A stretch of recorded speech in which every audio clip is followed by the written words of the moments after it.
ऐसा लगता है कि हमारे लोग समझना नहीं चाहते हैं। कुछ लोग तो उधर खड़े हैं, कुछ लोग उधर खड़े हैं। हमारे सत्संग में अनुशासन की बहुत बड़ी कमी होती है गुरुजी।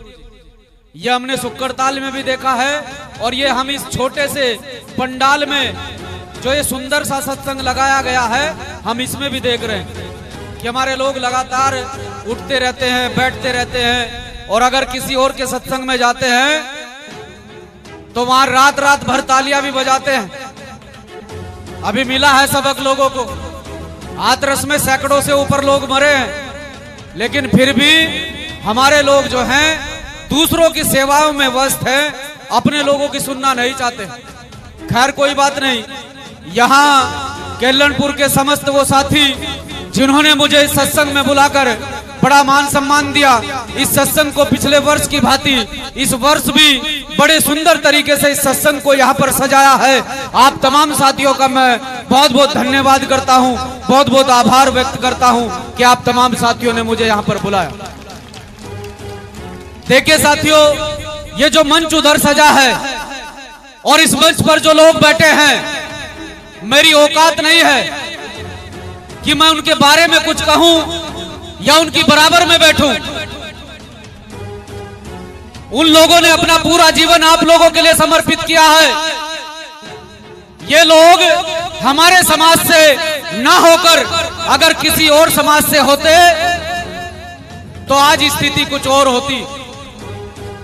हम अपने लोगों की सुनना नहीं चाहते हैं, दूसरों की बातों पर हम ध्यान देते हैं, दूसरों के विचारों को हम ग्रहण करते हैं, दूसरे की विचारधारा पर अब तक लगातार हम लोग चलते आए हैं। अगर बाबा साहब डॉक्टर अम्बेडकर साहब ने हम लोगों को आजादी दी, ये पंडाल सजाने की, यहाँ बैठने की और मुझे यहाँ बोलने की, तो ये ताकत अगर बाबा साहब डॉक्टर अम्बेडकर साहब ने दी है और उसी के आधार पर ये हमारे संत समाज के लोग आज समाज को लगातार जागरूक कर रहे हैं, तो हम लोगों को समझना चाहिए।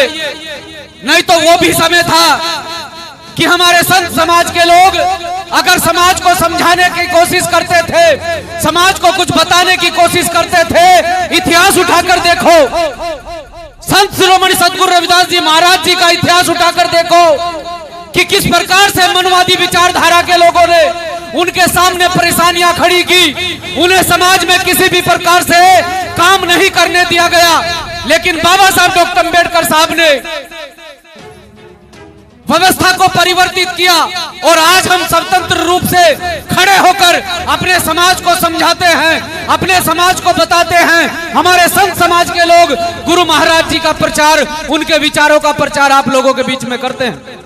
लेकिन मुझे ऐसा लगता है कि मेरे समझाने से या हमारे संतों महापुरुषों के समझाने से या गुरु महाराज जी की विचारधारा आप लोगों के बीच में लाने से मुझे लगता है कि अब तक कोई परिवर्तन नहीं आया है। वो हमने वहां सुक्कड़ताल में भी देखा कि लोग एक दूसरे को धक्का मार रहे थे।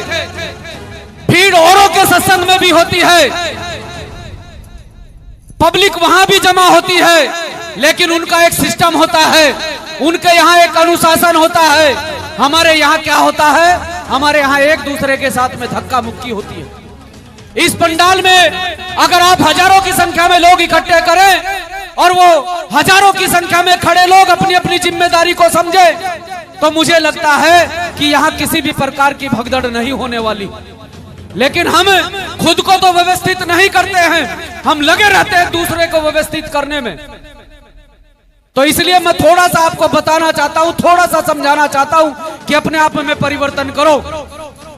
जिस विचारधारा से हमारी लड़ाई है, जो विचारधारा लगातार हमारे जैसे साथियों को, इन आपके बच्चों को लगातार टारगेट करती है, क्योंकि हम उसके विपरीत काम करते हैं, ये लोग उसके विपरीत काम करते हैं। जो ताकत आज देश में पूरी तरह से काबिज है, जिस विचारधारा के विपरीत हम लोग खड़े हैं, जिस विचारधारा के विपरीत हमारे महापुरुषों ने, संतों ने काम किया है, वो विचारधारा आज पूरे देश में बड़ी ताकतवर है। उस ताकतवर विचारधारा का अगर सामना करना है तो आप लोगों को अनुशासित होना पड़ेगा।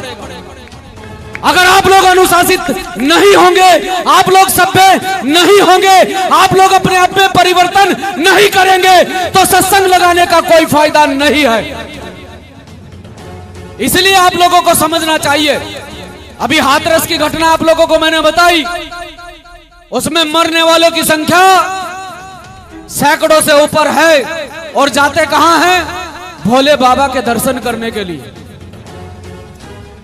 अगर मैं इनसे सवाल करूं तो अपने मंदिरों में साल में एक बार मत्था टेकने के लिए आते हैं, अपने सत्संग में साल में एक बार बैठते हैं,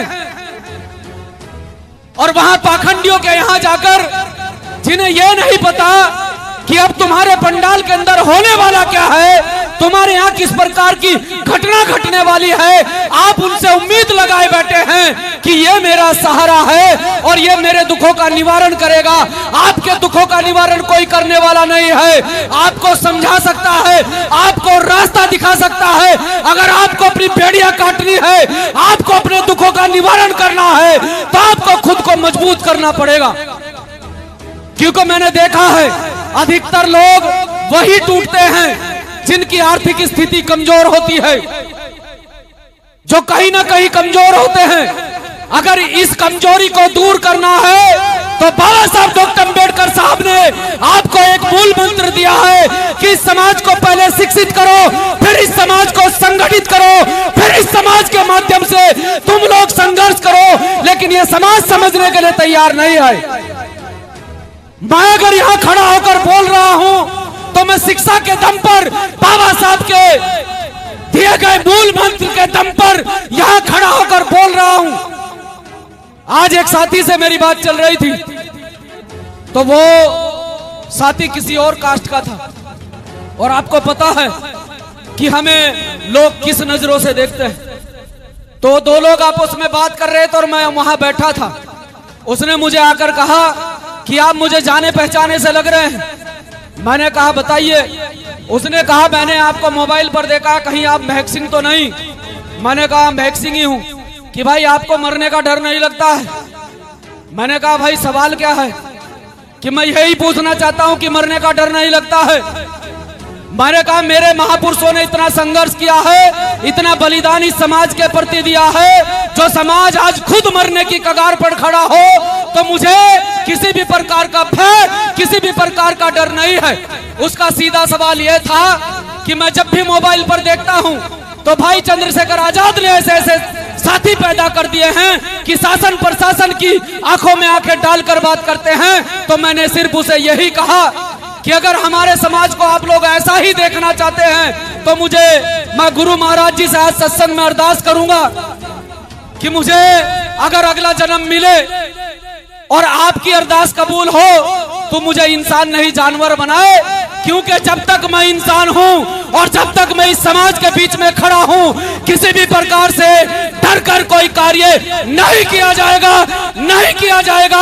अगर समाज पर शोषण अत्याचार होगा, समाज की बहन बेटियों को सताया जाएगा, समाज को पीटा जाएगा, समाज को मारा जाएगा, तो भले ही मौत आ जाए, लेकिन किसी भी प्रकार से समाज पर अत्याचार बर्दाश्त नहीं किया जाएगा। आप ही के बराबर में एक प्रकरण हुआ, लगातार हम लोग उसमें लगे हुए हैं। वो लोग मजबूत स्थिति में है, उनके लोग मजबूत स्थिति में बैठे हैं। 6 लोगों की उसमें गिरफ्तारी हुई और हम लोग लगे हुए हैं लगातार प्रशासन पर प्रेशर बनाने पर, लगातार प्रशासन को ये कहने पर कि अभी भी उसमें केस में कमी है, अभी भी एक व्यक्ति की अरेस्टिंग उसमें नहीं हुई है। तो हमने उसमें एक समय सीमा निर्धारित की कि अगर उस समय तक उस व्यक्ति की अरेस्टिंग नहीं होती है तो हमारा समाज इतना बड़ा है कि जिस दिन हम समाज को बुलाकर एक महापंचायत का आयोजन करेंगे तो उस दिन इस प्रशासन को इस समाज के सामने मत्था टेकना पड़ेगा। ये ताकत समाज की होती है। लेकिन आप लोग तो अपनी ताकत को पहचानते ही नहीं। आप अपनी ताकत को देखते, शुक्र ताल के अंदर किस प्रकार से आप लोगों ने अपनी ताकत का एहसास कराया, लेकिन उस ताकत का एहसास कराने का कोई फायदा नहीं है अगर सही दिशा में वो ताकत ना लगे। हम तो वहां खाने के ऊपर एक दूसरे को धक्का मार रहे हैं, हम मत्था टेकने के ऊपर एक दूसरे को धक्का मार रहे हैं। अगर हम अनुशासित होकर कोई काम करें तो मुझे लगता है कि जितना समय वहां लोगों को लगा है इतना समय ना लगता। अभी भी यहाँ से कई बार कहा गया है कि भाई ये जो लोग खड़े हैं बेशर्मों की तरह अंदर आकर बैठ जाओ, मुझे बुलाना मत बुलाना, मुझे कोई फर्क नहीं पड़ता है, मुझे कोई फर्क नहीं पड़ता। मैं मुंह पर बोल कर जाता हूँ, जो मुझे बोलना होता है। ये बच्चा मुझे जानता है, बहुत लंबे समय से मुझे देख रहा है। मैं जब भी किसी जागरण में किसी प्रोग्राम में जाता हूँ ये मुझे वहीं मिलता है। हमारे गुरुजी यहाँ से चिल्लाते रहते हैं कि भाई बैठ जाओ, भाई बैठ जाओ। तो भैया जब तुम अपने गुरुओं की नहीं मानोगे तो मुझे लगता है तुम अपने माँ बाप की खाक मानते होंगे। जब तुम अपने गुरुओं की कही हुई वाणियों पर नहीं चलोगे, जब तुम अपने गुरुओं की बात नहीं मानोगे तो माँ बाप की क्या खाक मानते होंगे। एक रिक्वेस्ट मेरी और है नौजवान साथियों से, कल से बहुत पीड़ा है, हमने एक साथी को खोया। गौर से सुनना मेरी बात को। 20 से 22 साल का नौजवान सुल्तानपुर के अंदर हमने खोया है उसकी गलती की वजह से। तो मैं अपने नौजवान साथियों से रिक्वेस्ट करता हूं भाई, किसी भी प्रकार के नशे में आप लोग ना पड़े, क्योंकि आप किसी प्रकार के अगर नशे में पड़ते हैं तो हो सकता है कि नशे की हालत में आप लोग कोई गलत कदम उठाएं। अगर नशे की हालत में भी नहीं हैं तो आप एक बार ये सोचें कि आपके माँ बाप ने मेहनत मजदूरी करके आपको 20-21 साल का नौजवान तैयार किया है, आपको पढ़ाया है, लिखाया है। आपकी माँ पर, आपके बाप पर क्या बीतेगी, कुछ गलत करने से पहले एक बार सोच लेना। सुल्तानपुर में एक नौजवान साथी ने जहर खाया और वो नौजवान साथी आज हमारे बीच में नहीं है। कोई भी समस्या हो, मैं मानता